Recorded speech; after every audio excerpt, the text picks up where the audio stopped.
Welcome. Oh no. James, you ready yet? Your computer fixed? Must have been a bad configuration change. Right. Why did you push the config right before the presentation, James? Bad idea. So we're going to talk about how to avoid configuration changes that result in millions of blue screens of death. Maybe, hopefully, we'll see. Hopefully.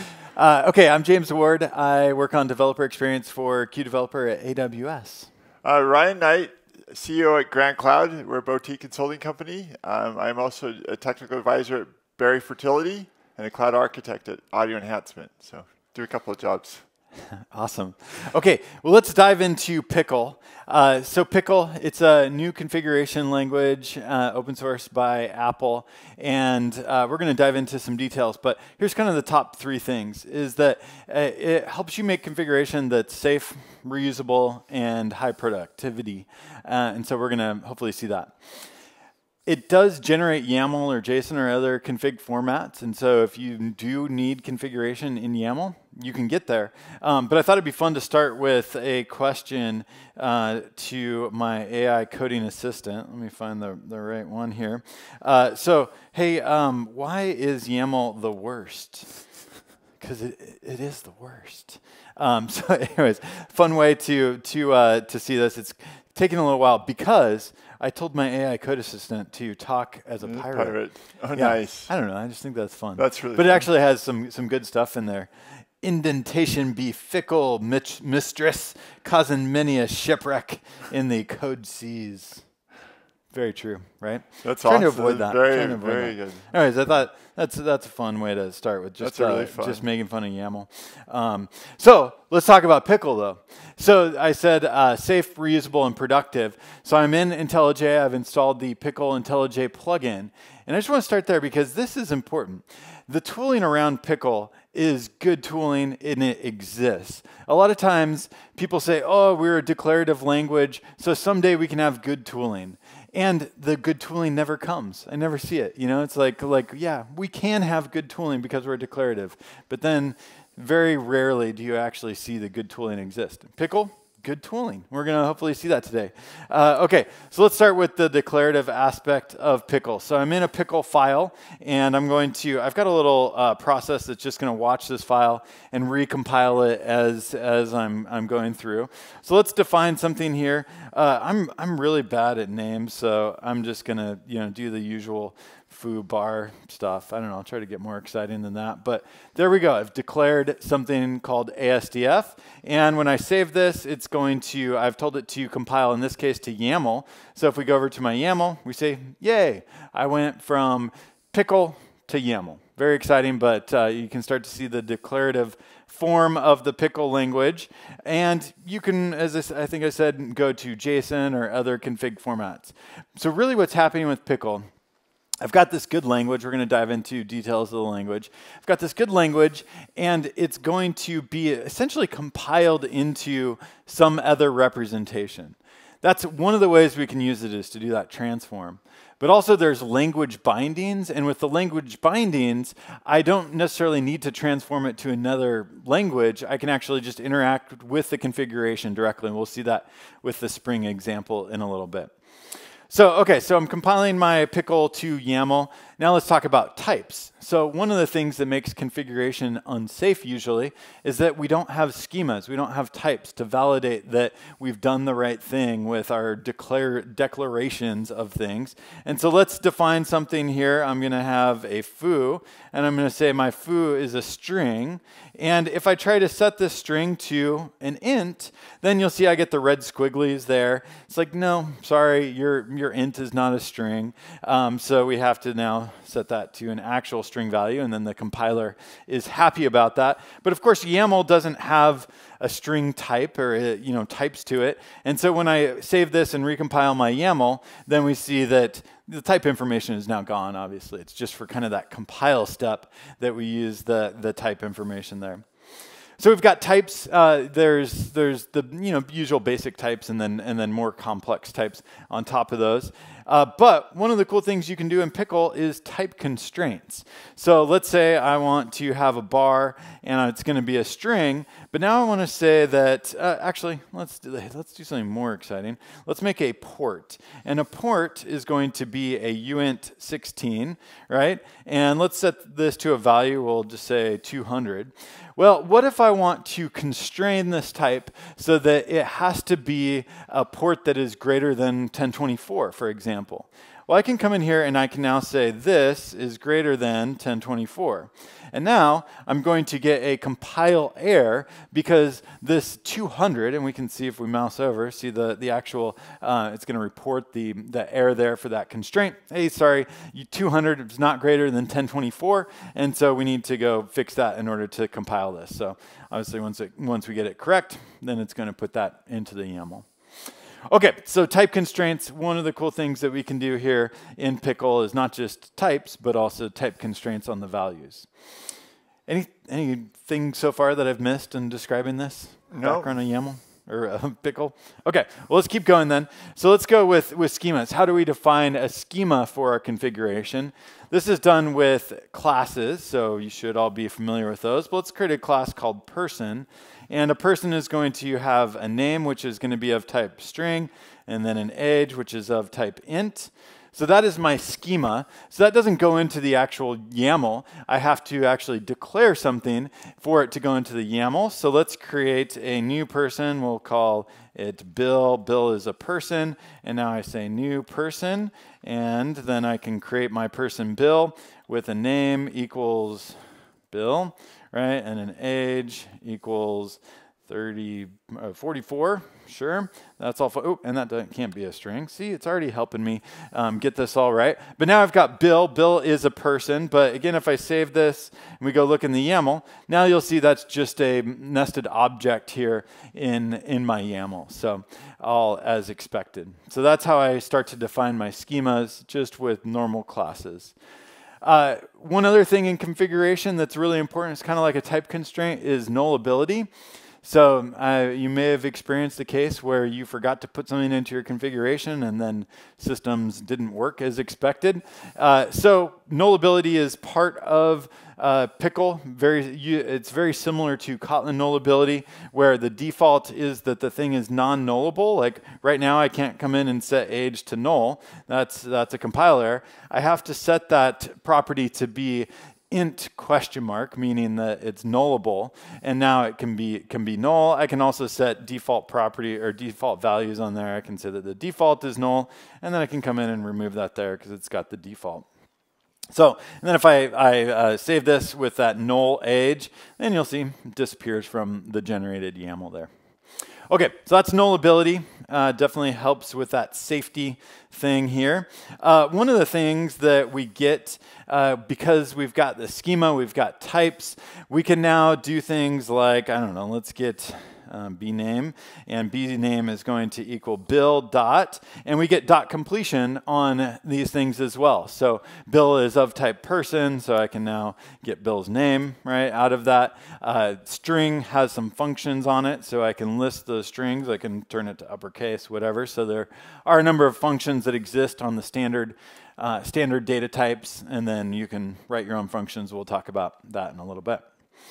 Okay, let's go. I talked about nullability. Let's go on to comments. So it seems crazy to imagine that having multi-line comments or comments at all is a feature, but apparently in some declarative languages it is. And so, yay, multi-line comments. We can also document functions and values. And so if I want to create something called a place is a string. We'll give it a value here of Denver. I can come in and do a comment with 3 slashes, and now this place is awesome.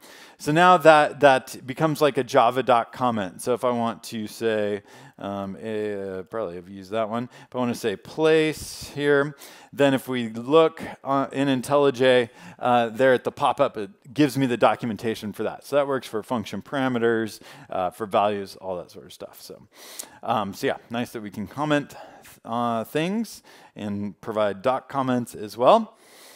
Okay, so now let's go on to type aliases. So for type aliases, we have the ability to create a type alias. And so let's create a type alias for something that is a type with a constraint. So I'm going to say like non-empty string. And then I can make this set to a string that has a constraint, which is not is empty. Right? And so now this is a type. So if I create a instance of this, we'll call it non-empt. There we go. And let's give it the type of non-empty string. And then if I try to put an empty string in there, then compile error, right? So I need to put the value in there. So this is just a way, type aliases are a way to have type constraints that then become their own unique type. So James, to put you on the spot, can you do multiple constraints? Can you like say that string can only be 5 characters? I think so. Yeah. So like let's see if we do like an and in here, and then we say this dot length I think is less than 5. So yeah, there we go. Wow, More complex constraints. Type constraints. So let's try it though. Let's see if I actually got it right.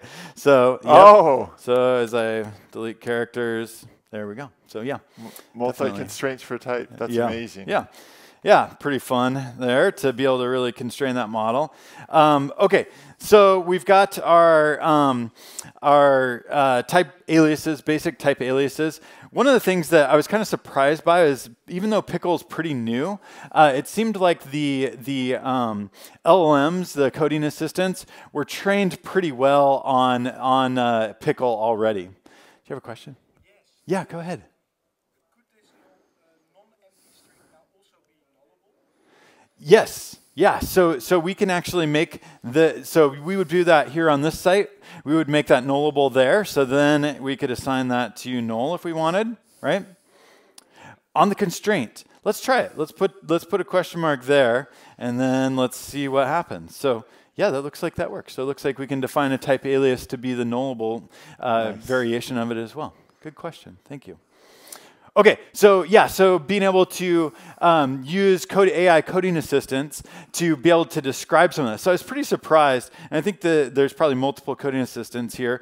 But if I come in and I say, let's see, explain highlighted selected code, and we'll see how it does with this one with the multiple constraints. This will be interesting to see. But when I did this with the basic constraint, I actually figured it out pretty well. So I think that's kind of a requirement of a lot of new technologies is that they work well with our AI coding assistants. And so I was pretty surprised to see that, yeah, even though something that's this new, it actually was doing a pretty good job of being able to understand the Pickle code. That's amazing. So, yeah, pretty fun. That's so cool. I've been using coding assistants a lot as I learn new technology. So recommendation for you if you want to get into Pickle or whatever new technology, the AI coding assistants are really helpful. You can just ask questions and it never judges you and makes you feel dumb, which is nice. Stack Overflow kind of makes me feel dumb sometimes. All the time. Yeah. Okay, moving on to enums. So with enums, I'm going to do another type alias. So let's do a type alias for, make this one machines. And this is kind of cool. If you're familiar with ADTs, sum types, or union types, we can now create those. So now I can say, all right, this machines is Windows or Linux, right? So that's my ADT. Those are my possible values for this thing. And now if I come in and I say, all right, my machine equals, let's give it a type here, machines.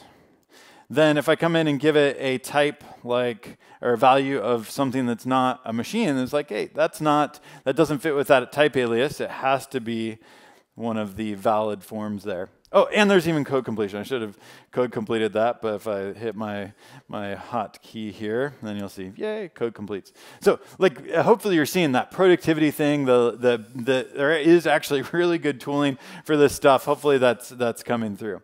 Okay, objects. Let's talk about objects. We're going to go through a couple more concepts, and then we'll go into some more real world uses of it once we get our base kind of knowledge ready. So I'm going to create an object here. I'm going to call this one build config, and I'm just going to set a property here called lang. We'll say it's Kotlin. So that is just now an object. If we go look in my generated YAML, got all the other stuff, but there we go. We just created an object. But what's one of the interesting things we can do is we can define templates, and then we can also kind of override templates. And so I have my build config thing here, but let's say I want to now expand on that build config, kind of use it as a template. What I can do is I can say, I don't know, my config, and then I'm going to say that equals the build config, and then now I can like expand that template and start overriding things. So I can like add a property to this, like let's call it ver, and then there's a semver library that I can use, semver, and then there's a property on semver parser null, and let's put like just a string in here. So if I save that like that, that's not a valid semver. So if we go in and look at what got generated for my config, that doesn't include the version, but let's go try to put a 2.0.0 in here and rebuild that. And now we see, yay, version. You know, see that version gets rendered with the major, minor, and patch. That's just the default rendering for that thing, but you can do other rendering if you want. So that's templating.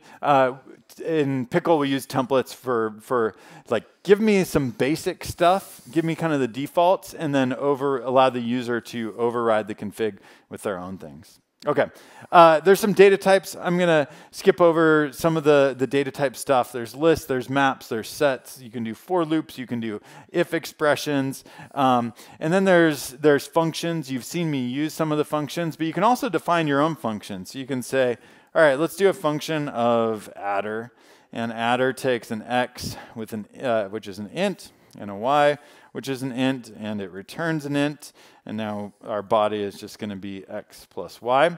So we can do functions. We can use those functions. One way to use those functions is, let's say I've got something that is like nums, and nums is a list, 1, 2, 3. We can do what's called a functor in functional programming, a map on this thing. So now I can say my nums equals, and then we'll say nums.map. And nums.map takes a parameter of an I, and then it's going to call my adder function with my I and 1. And for this example, I want to show you one other quick thing, is I can make this variable, nums, I can make that local, which means that it's not going to show up in my generated YAML. So there we go. Now we just get the my nums instead of nums and my nums, and those are used my function. So functions, we can externalize these functions into libraries. So I've got a library here in this project in helpers, and it has a function called is in Denver, and it takes a street and returns a address object. And so I can come in and now use the helpers dot was in Denver. Oh, should be in there. Helpers. Oh, you know what? I need to actually assign it to something. We'll call it my address, and this is going to be helpers dot in Denver, and then I can pass in 1st, 7th street, right? And then that's going to run that function. So we can have these externalized functions. We can even package up the functions and distribute them so that other people can consume them, and we're going to see that in a little bit. Okay, there's a lot in the standard library. One of the things that I really like in the standard library is that there's really good documentation for all the data types and functions and stuff, which you can go browse. If you create your own library, you can publish the docs for your library as well, but lots of good stuff there. So it's one of those things where I really love this Pickle, because it's not just this like, YAML, like do whatever you want. There's schemas, there's good tooling, there's documentation, there's kind of all these things to be able to get to that safety that I want with my configuration. So that's our quick overview of Pickle. We ran through kind of a lot of the basics there. I want to go and start with the first kind of useful place that we can use Pickle, which is in Spring. So I'm going to switch over to a Spring project. And Ryan, while I'm switching over, any question, anything that I've missed? So is Pickle more for application config or infrastructure config, or which one is it? Good question. It can be used for any config. any type of configuration that you can imagine. So infrastructure, application, whatever, you can use Pickle for that. So I've used it for GitHub Actions. I've used it for Kubernetes. I've used it for my CloudFormation. I've used it for my Spring applications. I've used it for, I don't know. I'm sure so because of the too. fact that I can export as like YAML, JSON, like I can export to any kind of config format I need, so then I can use it in any kind of like GitHub Actions or anywhere. Yeah, certainly anywhere that like uses YAML already, but then with the language bindings, that expands to anywhere that you can use it for whatever. So that's so nice. Yeah. Well, YAML GitHub Actions are the absolute worst to try to debug, so this is a huge relief to see this. Exactly. Okay, so let's go through the Spring application. I've got, first let's start with the schema. So this is the schema for my configuration in my Spring application. So I've defined a class named server. It has endpoints, which are a listing of endpoint, and I just have some declaration on here that it's not empty to be valid configuration. And then I have a class endpoint that has a name and a port. And then my template needs a server. So if you use this template, you have to provide a server. So that's my Pickle kind of schema. Now let's go look at how that gets used in my Spring application. So there is a tool that you can use with Pickle that will generate the language bindings for Java or Kotlin. I think there's some other language bindings as well. But from that schema, it generates an actual class called appconfig. And that class just is the code version of my schema from the Pickle. So what's going to happen is automatically this plugin for Spring is going to take my Pickle configuration and at startup time map that Pickle configuration into that generated class. And it doesn't need to go to YAML, no intermediate needed. It's using the language bindings to get there. So let's go look at my actual application config. So here we go, application.pickle. So you'll see now I'm amending a template. So this amend says take the template that was defined there and amend it. And so now I can define my server with my endpoints and come in and tweak those however we want. But let's just actually start up this thing and make sure that it works. My little web application, all it does is output the configuration. So once my Spring app starts, then we should be able to make a request and see the configuration outputted there.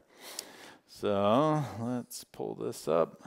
This will be on localhost 8080. So yay, there we go. That's a little small. Let's make that a little bigger, but very exciting. We were able to successfully map the Pickle configuration into the class and then for some reason serialize it back out as JSON.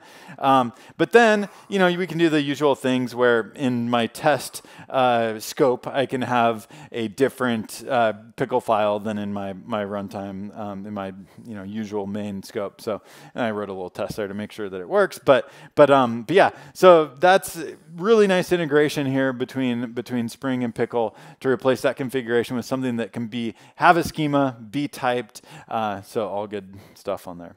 So James, oftentimes for application config, you have separate configs for like dev, QA, staging, prod. And it gets really hard to match between all of those. Could I have like a basic function that says like create config for this environment, and then it just automatically plug in a couple of values and it plugs in all the defaults and validates everything, or how would that work? Yeah, there's a few different ways to do that, but it's a good question because generally Pickle does not allow side effects. So you can't like read from the file system when you do that compilation step. There's almost, it tries to be a completely like siloed world, but there is one place where you can have essentially a side effect, and that is to read an environment variable. So when you run your Pickle generation to go from Pickle to whatever, you can pass in environment variables. Then you can use the logic structures within your Pickle file to do like an if expression. So if I'm in dev, so if some environment variable said I'm in dev, then you're going to take this path, and if it doesn't, you take another path. And so so environment variables are the only way that you can alter what Pickle is generating. So I could define everything in Pickle except for the actual like environment, and then I could just have an environment variable that says dev versus prod, and have it generate different config based on my environment, but have that everything else inside the Pickle. That's right. Yeah. So that would be one way to do that with nice. Pickle. Probably the most likely way, but maybe there's other creative ways people could come up with. Nice. Okay, so that is our basics of Pickle and Pickle with Spring. So let's hop back to some slides. I'm going to hand it over to Ryan so that he can talk about kind of Pickle in the real world, in his world. Yeah, so as I mentioned, I've been working with audio enhancement. They have a large footprint of on-premise servers at schools across the US. These servers are used to manage audiovisual devices, bell schedules, intercoms, paging. The problem is that all these servers were completely isolated from the cloud, and they had no way of doing like updates to these servers or seeing like how many devices they were managing. So we were brought in to basically expand their architecture to the cloud. So what we've done is set up an entire like AWS infrastructure to be able to do server management. This infrastructure, I mean, at a very high level. I can go into more details if anyone's interested afterwards. But we use Cognito for user authentication. That comes into an API gateway, validates the user, and that sends it into EKS. And then the EKS connects out to the on-prem server to do that server management. And so we have a fairly complex cloud architecture, and we've been really struggling with how do we set up and maintain this cloud infrastructure. So we've looked at a lot of the different approaches to infrastructure as a code. We start with AWS CDK. The problem is that CDK you can use JavaScript, TypeScript, right? You can compile it, but that compilation step is only doing validation of the language itself and not of the data config, right? So I can still put in bad config into that code, and there's no way to really tightly enforce schemas like James showed, right? So I've got bad schemas. There's a lot of complexity when I have a full language for configuration, right? Trying to manage packages, all my TypeScript packages, trying to deal with NPM, versioning. I'm really having to all the overhead of debug testing, et cetera, full language, and then application deployments are fairly complicated, right? I want to do like a basic deployment YAML out to a Kubernetes cluster. Those get really hard. What a lot of people end up doing is like Helm plus CDK. That requires like separate infrastructure as code tools, right? I'm having to do both AWS CDK and YAML. That gets pretty complicated. Other options are Terraform, which has a separate state management. So really what you see is that people have gone from YAML stack config files all the way over into full-blown languages, and there's not like this happy medium from all these different options because full-blown languages are too much, stack config files are too little. So what we wanted was something kind of in the middle of those two. And so we decided to go with Pickle. And probably the number one reason we went with Pickle is for schema validation. The nice thing with schema validation is that you can define a schema specific for your company. These custom constraints that James was showing, the nice thing about these was that these constraints, say for instance, I want to limit the type of EC2 instances that someone can deploy. Like, hey, for dev environments, you can only use T3, or for prod, we're only using like the M series. So I want to really kind of put a lot of constraints around what could be defined and deployed.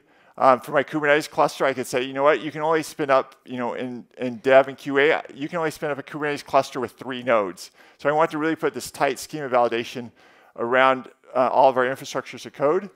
The other nice thing is the documentation, right? So we can create custom components and then write really nice documentation around it so other developers can easily use it. And then the IDE support is huge. So as people are writing new infrastructure and reusing components, they have the IDE support to see what's available. And we also like the fact that Pickle can be used both for our infrastructure as our code and our application config. So there's not multiple tools, multiple languages that we need to learn. So one of the reasons, another big reason we decided to use Pickle was for, there's a very nice library out there. What is it? The CloudFormation. Yeah, it's just the Pickle CloudFormation library.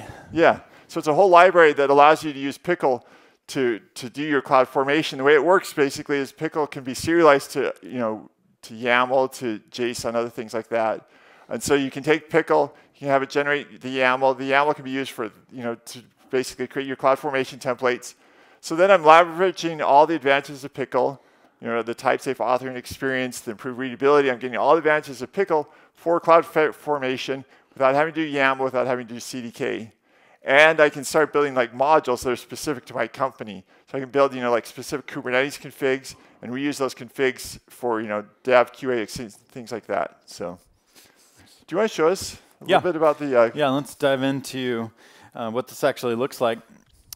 So there's the library for CloudFormation Pickle. It's up on GitHub, and it builds the Pickle libraries from the CloudFormation schema information. So all that stuff is publicly available, but then it also augments it with some additional information and types as well. So this is just a library. We can go look at our project here, this one, and see there's a way to do a nice import of this, which I'm using for this project, where I'm saying, all right, let's pull in a dependency on this CloudFormation Pickle library. So there's the URL to be able to get that. But then once we've defined this CFN here, over in my actual Pickle, I just now can reference that library in there. So now I can say we're amending the CloudFormation template. So everything in CloudFormation starts with a template. A template is where we define our resources. And so now I can put in here resources and start defining my CloudFormation resources. And for this simple example, I'm just using the bucket one. So you'll see that bucket, this is a type of resource, so it extends resource. And so this is now going to assemble a bunch of YAML for me. Not a whole lot in this particular case, but yeah, it's we've got documentation about this particular object. So I'm able to now come in and see what other properties could I set on this bucket: access control, CORS configuration, whatever, right? And so it's now a typed object that will validate when I go and create this. And so so this is just our basic example of a basic resource. I have another one of these that I use for deploying a website that's hundreds of lines of Pickle, and it does result in even more YAML, but I was really happy when I was working on that I got all the type information and type checking of that CloudFormation based on the library underneath it, just for free. And well, then I think the big thing is experience. It's not only the type information, it's also the data information about specifically around what config data I can be using, which is huge. Because with CDK, I get type information, but I can't understand what are the possible enums in that type of type completion. Yeah. So that schema validation is huge. So. Yeah. So there's a tool that AWS has called Rain, and we can use Rain if my credentials haven't timed out to do a deployment of this. And so Rain supports Pickle. So we could do the normal transformation to YAML and then do any way we want to deploy our configuration. But I'm going to just try this directly with the Pickle file. That's going to do my YAML transformation and then send that up to AWS. So do I want to continue? Yes, I do. And now it's going to go update my CloudFormation stack. So yay, it all works. We can come into, let's go over to our CloudFormation thing here and see. Let's reload that. It's yay, it's updating. So yeah, it works. You can do this to define your infrastructure as code. So pretty cool on that CloudFormation one. Did I miss anything on there? I would also say Rain is really nice because I can put Rain in my deployment pipeline, in my CI/CD pipeline. And as I push changes up for my Pickle, I can have Rain automatically run and do a new deployment. Yep. And so I can automate, so it's really kind of automating the CI/CD. But the nice thing is because it's Pickle, I'm validating that config before I'm pushing it. So I can be sure that I'm not pushing up invalid config and deploying it. So that's a really nice step.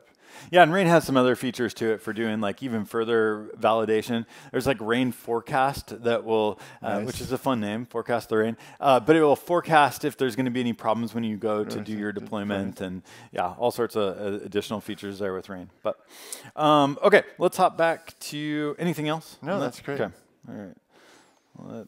So that was Pickle for CloudFormation. So one of the things I said is a problem with CDK or Helm charts is Kubernetes application deployment.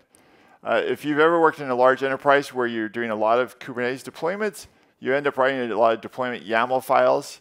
Deployment YAML files are oftentimes very similar across the company, right? You always say I want to do certain CPU constraints. I want to have a certain number of pods in my deployment. I want to map to my secrets the same. And really the only thing that changes in these deployment YAMLs is the name of the image that I want to use and the name of my deployment. And everything else I want to be the same. And even more than that is I go beyond a deployment. I want to add a Kubernetes service. I want to add, something specific around that deployment. Really, all of that is just based on like the name of that deployment. And so if I could just have a single function that creates a deployment, that creates a service, anything like that from a common pattern, and that's going to cut down a huge amount of like copy and pasting my templates. Another thing that's really nice is say like I have a deployment YAML that's a common standard. Well, if it gets updated and then I have to go and update, like 20, 30 different deployment YAMLs across my company. Instead, I want to be able to just regenerate those and get a new deployment YAMLs based on new, company standards, new security practices, things like that. And so with Pickle, what I can have is like a company-wide like Kubernetes template that I can use across that company, and I can automate the update of that, and I can also do a lot of things like reusable components. So if I have like common services that I want to be able to take from like a dev Kubernetes cluster and redeploy into a prod and reuse those components, I can do things like that. So do you want to give us an example of Kubernetes, James? Yeah, let's go into that. Okay, so I have another example project here that's going to use a Kubernetes deployment. And so this is my pickle definition for this one. You'll see that, again, I've got this resources, and that's a listing of K8's resource. K8's resource is a pickle library for Kubernetes. So we can open this one up and go look around at what's in there. But essentially, they've done a similar thing as with CloudFormation. They've taken the schema of Kubernetes YAML, and they've generated the pickle configuration files around that, and then I think added some additional higher level things on top of that as well. So we've got the Kubernetes API modeled in Pickle. And this is one that Apple maintains, this particular Pickle library. Okay, so we've got the Pickle for that resource. Then we're going to create our resources. To show the reusability, I have created a function that I could put into a library and distribute so that anyone could use. But now I've got a function that is going to create my resource for a deployment in Kubernetes. And I just want to pass 3 parameters to this thing. And so we can go in and look at all the configuration that gets generated from that one function call. But as you probably know, there's a lot of boilerplate in the configuration for Kubernetes. And now we can like hide that boilerplate that we don't need so that we don't even have to see it. We just call the function, right? And so, and then there's like string interpolation, so I can give it the deployment name based on what was passed in, and so on and so forth. So that is just a basic like function that's creating a data structure for me. But then of course we've got other things here for Kubernetes like config maps. We can throw configuration in. So that's the Pickle side of this. Let's go look at the generated YAML. So if you're familiar with Kubernetes YAML, it all should look very, very familiar to you. But that's my Kubernetes YAML. And that's the YAML that then I can go deploy. So just to verify that this all works. James, just show us really quickly how you generate that YAML. Yeah, so I'd run this before, but there's a command line tool for Pickle. So one of the ways that you can do your Pickle kind of compilation is through the command line. And so we can say Pickle eval. We tell it the format that we want to generate into. We tell it the output file, and then we tell it the Pickle source code. And so we could run that and regenerate that YAML, but I'll skip that step for now. But yeah, so it's just a command line tool if you want to do a command line compilation of Pickle. Very nice. Okay, so let's go. I spun up a Rancher cluster here. Oh, and that font got crazy. But let's try to come in and import that YAML file. So I'm going to read this from here just to make sure this all works. Let's come and open that and import that YAML. And it's like, hey, there's a config map, there's a deployment, and now it's going to do the Kubernetes thing. So yay, it all works like as expected. My configuration has not broken anything because it was verified and used the right types and validated and all that kind of stuff. So yeah, pulling Nginx and deploying on my Rancher cluster. Was there anything else on the? No, you could really think about expanding this to not only defining the deployment, but also like the actual like if I want to spin up a whole new environment, it could create like the actual Kubernetes cluster for me, spin up the cluster, and then create all the deployments and all like everything, which is really nice. Yeah, you can go end to end with Pickle, from everything from cloud infrastructure to Kubernetes to your application configuration, so the whole way. Yeah, and put it all in the same repo so I can version it together. So yeah. Okay. Was there anything else on Kubernetes deployment stuff? That was it. And then, do we have any other slides? Oh yeah, you got more slides? I think it was that. We talked about this, but I mean, really, this ability to have consistency across my different Kubernetes resources and deployments is huge. I've run into this problem a lot when doing like pharmaceutical. You have a lot of HIPAA and privacy constraints, a lot of security constraints, and so you really want to narrow down the scope of what people can deploy and build. And so having this consistency is huge. Also, I've seen this a lot, like reduce duplication in config code. I've also seen people in like large enterprises set up common GitHub actions and try to reuse GitHub actions. I don't know if anyone's tried to do that, but it is an absolute nightmare to try to reuse YAML GitHub actions. So this is huge for that use case. So it makes the maintenance and updates of common config so much easier. So, and the nice thing is, I have an example of that if you want to see it. Yes, I do. Okay.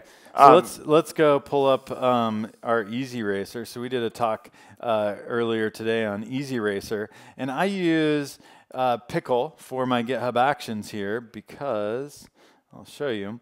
This project has to do a bunch of different build types, and I got tired of trying to maintain like 20 different YAML files that were all very similar. So if we look at like my Java Loom one, right? This is the generated YAML. So I didn't want to maintain all of that because it was actually pretty similar to this YAML, right? Like really just a few minor changes between these. And so what I did was I have I think it's called where is it? It's at the very top. Pickle. There it is, clients.pickle. So I've got my pickle file, and my pickle file, I define all of my clients in a data type of mapping from string to the run. This is using, I created, kind of started a GitHub Action Pickle library. So a lot of the data types here are coming from that library there, the GitHub Action Pickle library. And so I want to highlight one thing that's really nice there is you're not depending on like a Pickle like central repository. You can basically host your own packages anywhere you want, which is super nice. So it makes it really easy to publish my own libraries and reuse them without having to go through like an NPM central, and I can make them public. Absolutely. And there's one other cool thing that gives us better security around this is that when you run your pickle eval or however you want to generate your configuration, you can specify a flag that says only allow libraries from these locations. And so you can really kind of lock down for your users. Who you trust. Yeah. And so if I only want to allow the CloudFormation library and that's it, then you can lock that down and have some security controls around that. So nice. Yeah, so we've got our GitHub Action step to list our steps, and then we're just going to iterate through and say like, all right, for .NET, here's how I'm going to build, here's the steps for .NET. The Elm one, I didn't have a high-level function for, so that one's a little longer, but some of these other ones, you know, just a single line to be able to define that, and then that spits out the 100 lines of YAML or whatever underneath that, and so all the different ones there. So this particular one, this one generates multiple YAML files. So when I run the pickle eval, which is up top, there's a flag on pickle eval that says allow multiple file output. And so I can go from one pickle file to many YAML files. So that's how I manage all those YAML files is I just have pickle. So tell us about the kind of the deployment process for this, James. So you've defined your pickle. How do I tie this into a GitHub action and have it run that GitHub action? So with GitHub Actions, you have to have the YAML files. And so what I do today is I just manually, when I change the pickle file, I regenerate the YAML files and then push the YAML files up to GitHub. And so that works fine. But really what I should do, and I haven't done yet, is to have a GitHub action that when my pickle file changes, it'll regenerate the YAML file as part of a GitHub action and then commit the YAML files and then rerun the action. So So it should be kind of a two-step automated process just, instead of it being one manual step and then the automated process. But so you can have one action that generates all the YAMLs, and then that fires off all of the nested YAMLs that it generates. yeah, yeah. Nice. And that's just because GitHub Actions only supports YAML is the only way to do a action. Okay, so yeah, so that's up on Easy Racer and a good example for Pickle, helping me maintain a lot of different. Where's your reusable library you started with GitHub Actions? That one is actually, let's see what it's called. It's PKLGHA, and it's up on my GitHub there, so we can actually pull up that GitHub. Pickle GitHub action. But so this is where the source code for that library is. One of the cool things, as I mentioned, is that it's super easy to generate documentation. So this is the generated Pickle doc for my library. So we can come in and see like, hey, I've got a GitHub action Scala, and that has a SBT test, job on there. And so, yeah, so it's, I got this for free. I didn't have to do anything to be able to generate the documentation. And so really to publish it, all you have to do is make the repo public. And so yeah. It's just putting that pickle file out in a public GitHub repo, using GitHub Pages probably to publish the docs. I think so, yeah. Something like that. So I even created a GitHub action that does the publishing of Pickle libraries all automated for you. Nice. And of course, I built that with Pickle configuration. So, yep. So all those examples are up there for people to steal and reuse? Yeah, yeah. So that's all up on my Pickle GHA. So cool. Yeah. Okay. I think, was that it? Yeah. Okay. So we've got a few minutes left for questions. Tell me what we didn't cover, what you want to know more about.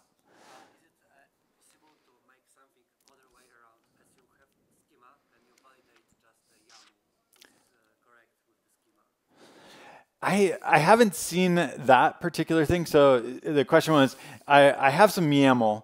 Can I define my schema in Pickle and then validate the YAML with my Pickle schema? So I haven't seen that.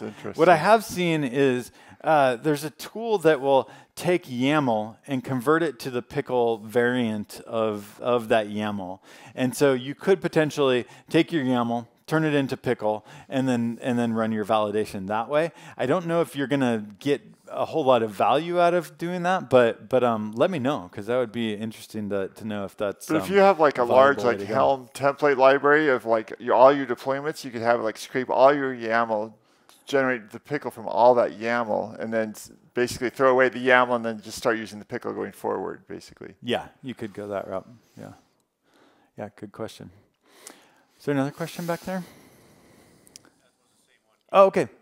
The conversion tools. I should add that to the presentation because that would be helpful. That's maintained by Pickle, right? That conversion tool from YAML. I think so. Yeah. Yeah. I think that is maintained by Pickle. Yeah.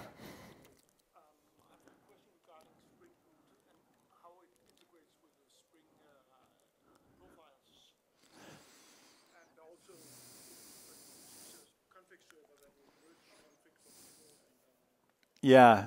Yeah. Good question. So the way that works currently, and maybe that could be tweaked. Yeah, so the question was about in Spring, how would I deal with configuration differently? So by default, there's a plugin, a Pickle Spring plugin essentially, that on startup, it looks in the class path for a Pickle file. And so that's why my Pickle file in this case is in source main resources. And so it looks in the class path, finds the Pickle file, and then it does the reading of that Pickle file and mapping into the associated classes. And so I'm assuming that even if it doesn't exist today in that Spring plugin, that you could do that mapping manually. So that's all open source on GitHub, on the Pickle's GitHub site for that. So I'm assuming you could do that process in a totally different way if you wanted to, like read from a configuration server and then do that mapping. So that would be a good experiment. I think it should all work. Just may take a little bit of manual work on your own. But yeah, good question. And let me know if you try it and how it goes. Okay, yeah.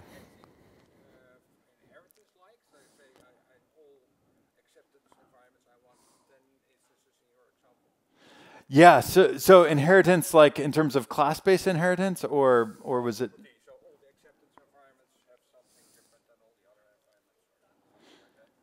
Yeah, so you can put constraints on that. I think is what you're saying is like if in some environment I want to be able to have different constraints than in another environment, you could do that through the type constraints, and then you would use the environment variables to kind of key off of in this environment I want to have this particular type constraint. So yeah, I think that should all be possible through environment variables. But environment variables are your only side effect. So that's the only way that you could alter something that then you could have different validation rules on. Can you make templates from templates? So like I could have like a master template and then do like a dev template and a prod template?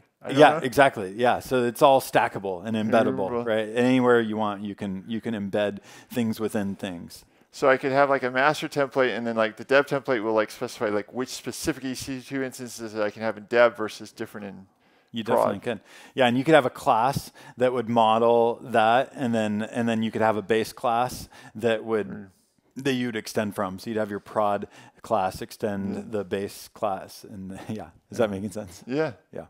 Yeah. So you could use extension But it's not. with It's classes not. to You do can't do multi-inheritance. It's not like a standard like OO inheritance, right? You're just like extending a class. It's not really inheriting a class. It's more like extending a class, I guess you'd say. Yeah. That sounds right. Okay, if you have other questions, we'll be around, but hopefully that was useful for you. Use Pickle. Let's avoid those blue screens of deaths and other forms disasters. of death. All right. Well, thank you all for coming. Hopefully that was useful. Thank you. Thanks.